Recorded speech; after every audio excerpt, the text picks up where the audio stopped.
Hello বন্ধুরা, আমি সুস্মিতা। নতুন আরও একটা ব্লগ ভিডিওতে সবাইকে স্বাগত জানাই।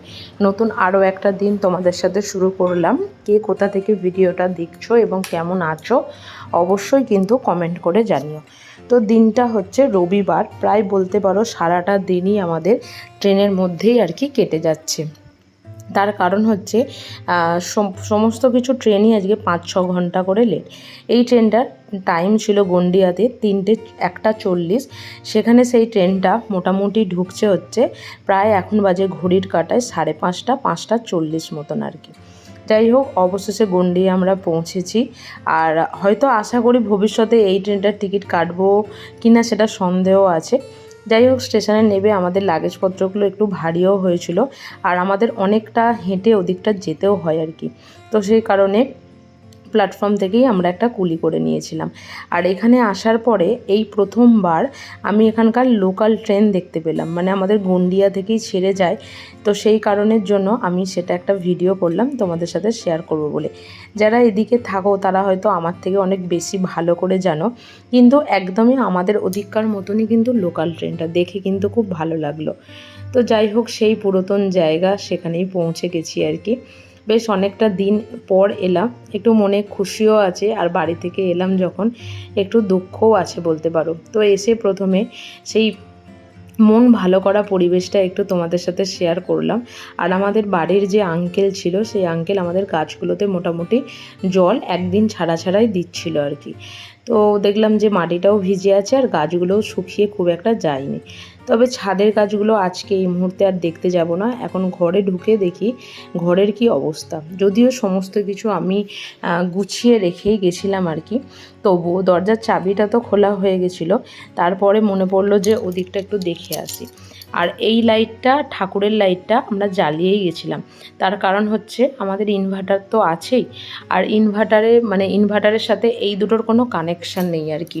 কারেন্ট মোটামুটি এখানে সারাদিনে 2-3 ঘন্টা নর্মালি যায়।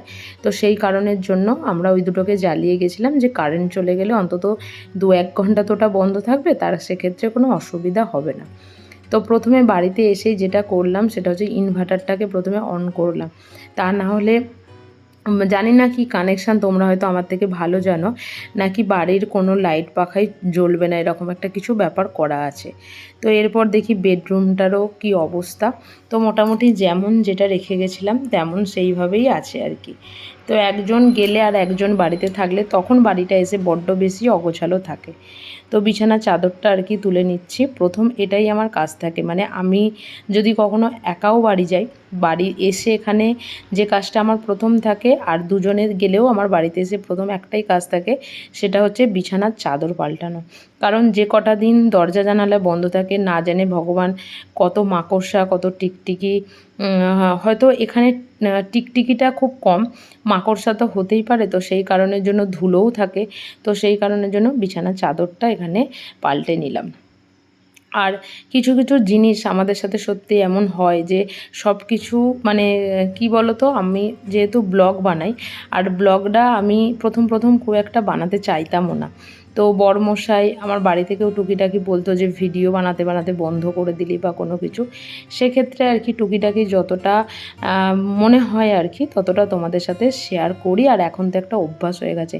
কিন্তু কিছু কিছু জিনিস থাকে যেগুলো হয়তো আমাদের মানে ব্যক্তিগত শেয়ার করা যায় না, সেই রকমই এক ঘটনা।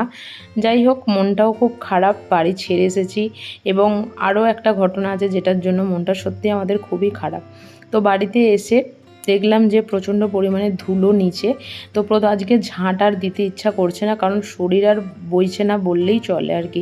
প্রায় 22-22.5 ঘন্টা ট্রেনের মধ্যে জার্নি করে এসে আর ইচ্ছা করছে না ঝাঁট দিতে, তাই ঘরটাকে ভালো করে মুছে নিলাম আর কি। তারপর বাকিটা যেটা হবে কালকে সকালেই হবে। আর রান্নাঘরে তো খাবার বানাতেই হবে, তো সেই কারণের জন্য রান্নাঘরে যে চাদর ঢাকা ছিল সেগুলোকে সরিয়ে দিয়ে প্রথমে যেখানে বাসনের র্যাকটা রাখা হয় সেখানটাকে আগে ভালো করে মুছে নিচ্ছি। এটাকে এই কারণেই এইভাবে করে রেখে গেছিলাম, তার কারণ হচ্ছে এসে আবার সমস্ত কিছু বাসনপত্র পরিষ্কার করে মেজে ধুয়ে রান্না বান্না করতে কারোরই কিন্তু ভালো লাগে না। তো সেই কারণের জন্য মোটামুটি সব কিছুই পরিষ্কার পরিচ্ছন্ন আছে। হ্যাঁ, তবে যেটা হচ্ছে সেটা হচ্ছে জিনিস ব্যবহার করার আগে একবার করে ধুয়ে অবশ্যই নিতে হবে আর কি। তো সেই কারণে ওদিকে রান্নাঘরটা মুছে চলে এসেছি, আর এদিকে এবার বারান্দাটা মুছে নিচ্ছি। এই যে আমাদের ট্রলি ব্যাগটাও এখানে রাখা আছে, এটা বেশ ভারী হয়েছে আর কি।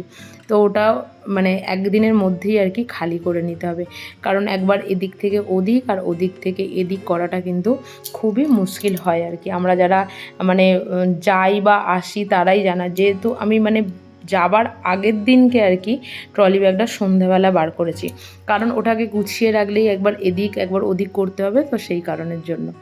তো এসে এদিকে জলটাও ভরে নিচ্ছি, সমস্ত বোতলগুলো তো পরিষ্কার করে রেখেই গেছিলাম, বালতিটাও এদিকে পরিষ্কার করে রেখে গেছিলাম। তোমরা যারা রেগুলার ব্লগ দেখো তারা অবশ্যই জানো আর কি।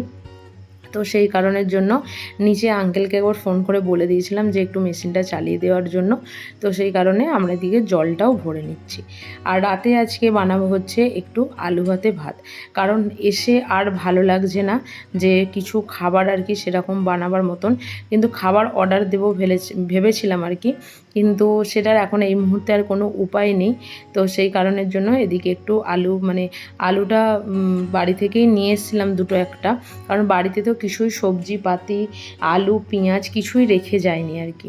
তো শাশুড়ি মাকে বলেছিলাম যে দুটো একটা আলু দিয়ে দাও, প্রথম দিনটা গিয়ে অন্তত রান্নাটা তো করতে হবে। তো মা আমাদের আলু দিয়েছিল গাছের, কিন্তু দুটো একটা বেগুনও আর কি। তো এদিকে চালটা আলুর মধ্যে ঢেলে নিলাম, আর দিয়ে দিলাম হচ্ছে একটু মুগের ডাল। সেটাকে ভালো করে ধুয়ে এবার প্রেসার কুকারেই ভাবছি ভাতটাকে বসিয়ে দেবো, কারণ প্রেসার কুকারে 3টে 4টে 5টা সিটি উঠলে 2-1 মিনিট রাখার পরে কিন্তু ভাতটা হয়ে যায়। আর হাঁড়িতে এখন ভাতটা করতে গেলে সেটা বেশ খানিকটা কিন্তু সময়ও লাগবে আর কি। তো সেই কারণের জন্য প্রেসার কুকারে সব একসাথে দিয়ে এদিকে সিটি মেরে নেবো। আর যখন আমি এই রকমভাবে ভাত রান্না করি তখন মেনলি না আমি একটু নুনও দিয়ে দিই চালটার মধ্যে, তাহলে আমার মনে হয় খেতে বসার সময় কাঁচা নুন যেটা আমরা খাই আর কি, সেটা হয়তো এতটাও নিতে হয় না, ওটা আর কি ওদিকে অ্যাডজাস্ট হয়ে যায়। তো এদিকে আমি ভাতটা বসিয়ে দিচ্ছি, আর ওদিকে করে নেবো হচ্ছে একটু বেগুন ভাজা, আর ছোট ছোট করে বেগুন কেটেছি, সেটাকে একটু বেগুনি বা বেগুনের যে বড়া টাইপের হয় আর কি, সেটাই আর কি বানিয়ে নেবো। তো এসে এই যে বাড়ির একটু খাবার খেতে পাচ্ছি, সেটাই হচ্ছে সবথেকে বড় খাবার। যারা ট্রেনে যাতায়াত করো তারা জানো যে ট্রেনের খাবার এখন কতটা ফালতু বা কতটা বেকার হয়ে গেছে। আর আইআরসিটিসি অ্যাপ দিয়ে খাবারটা যখন অর্ডার করা হয়, ওখানে তো সেই ট্রেনের টাইম অনুযায়ী খাবারটা ওরা দেয় আর কি। তো যাই হোক, চলো এদিকে খাবার খেতে খেতেই আজকের ব্লগটা এখানেই শেষ করলাম। যদি কিছু ভালো লেগে থাকে একটা লাইক করো, শেয়ার করো, চ্যানেলটি সাবস্ক্রাইব করো। দেখা হবে নতুন আরও একটা দিনের সাথে, আরও একটা নতুন ব্লগে। সুস্থ থাকবে, ভালো থাকবে, দেখা হবে খুব তাড়াতাড়ি। টাটা।